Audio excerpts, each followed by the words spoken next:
All right, let's dive into paper 32 of the non-holomorphic fractal series.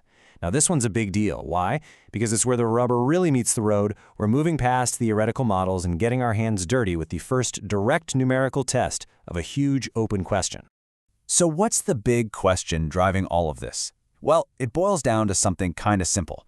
Where does a non-holomorphic fractal series choose to live?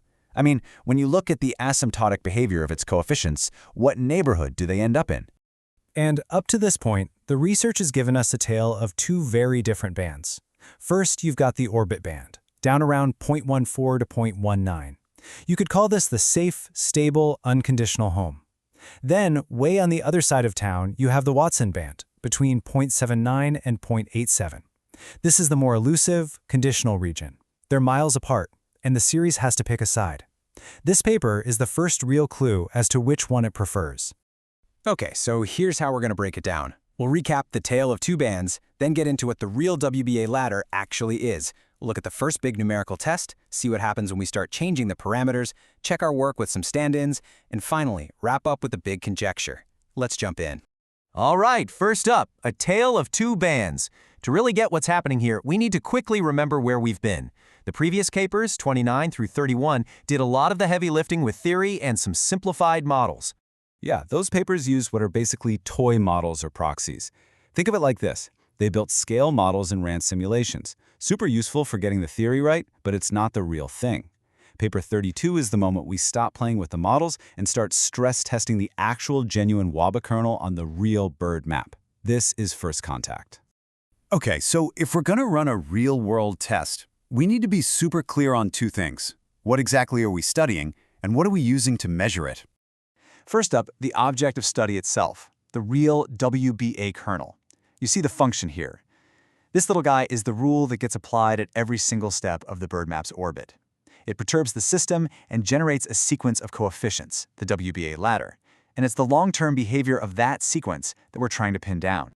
And how do we measure it? With this thing, the tail average root test estimator, which we'll call rho n. This is our measuring stick. It boils down the behavior of the first n terms of our series into a single number. And that number tells us, hey, are you pointing towards the orbit band or are you heading for the Watson band? It's our compass. Okay, we've got our object, we've got our measuring stick. Now for the moment of truth. What happens when we put them together for the very first time with the parameter epsilon set to 1? So the whole experiment is set up with this really clean two-script system. One script generates the ladder coefficients from the actual orbit and saves them. The other script comes in, reads that data, and calculates our rho n. This is super important because it makes the whole thing transparent and repeatable. And boom, here's the first big result. At just n equals 40 terms, our estimator spits out 0.806. Now look at that. That is not ambiguous at all. It's a dead center hit, right inside the Watson band. It's not even in the same zip code as the orbit band. So what happens if we double the number of terms to 80? Well, the value shifts a little to 0.881. Okay, that's just a tiny bit over the edge of the band, but that's totally expected. With a finite number of terms, you're going to get these little pre-asymptotic jitters. The key thing is, the signal is still screaming Watson band. The paper calls this a phase 2 gate, and it's so important to be clear here. This is purely numerical evidence. It's not a proof, but wow, is it a strong signpost. It basically tells us, hey, all signs are pointing this way. The Watson band is where you should be looking. But okay, a result at one specific parameter value is great, but is it robust? What happens if we start fiddling with that epsilon parameter or push to even higher n? Does the result hold up? And this is where things get really interesting and a little more complex. We find this rigidity window, a range of epsilon values where rho stays in the Watson band. But here's the twist. As we crank up n, the window doesn't just sit there. It actually starts to drift left, and it gets narrower. By the time we hit n equals 400, it's a really tight little set of values. And this leads to a really crucial point of intellectual honesty in the paper. The author's very clear. Up to n equals 400, there's no visible sign that this window is converging to some final fixed interval. They don't try to force a conclusion. It's left as an open numerical question, which is exactly how it should be. So you might be thinking, okay, this window is shifting. Is this whole thing just a weird quirk of this specific kernel we chose? That's a fair question. And to answer it, the paper does a really smart robustness check.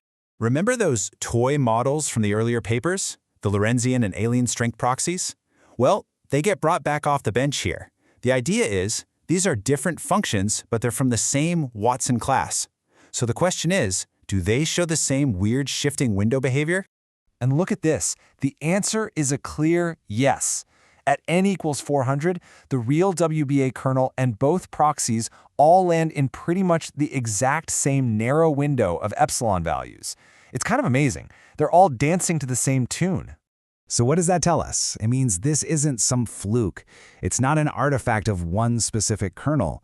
This Watson band placement seems to be a robust, genuine feature of this whole class of problems.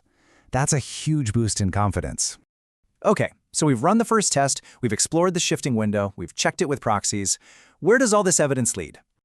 Well, it leads to conjecture 2.2, which basically formalizes everything we've seen. In plain English, it says three things. First, the series really does live in the Watson band in the long run. Second, there really is a stable rigidity window of epsilon values that stays in the band. And third, this isn't a one-off, it's how this whole class of problems behaves. Now let's be crystal clear one more time. The paper does not prove this conjecture. What it does, and what makes it so important, is provide the phase 2 numerical witness. It's the bridge that takes us from the toy models to the real deal, and it lays out the roadmap for a future analytic proof. So in the end, paper 32 plays this absolutely vital role.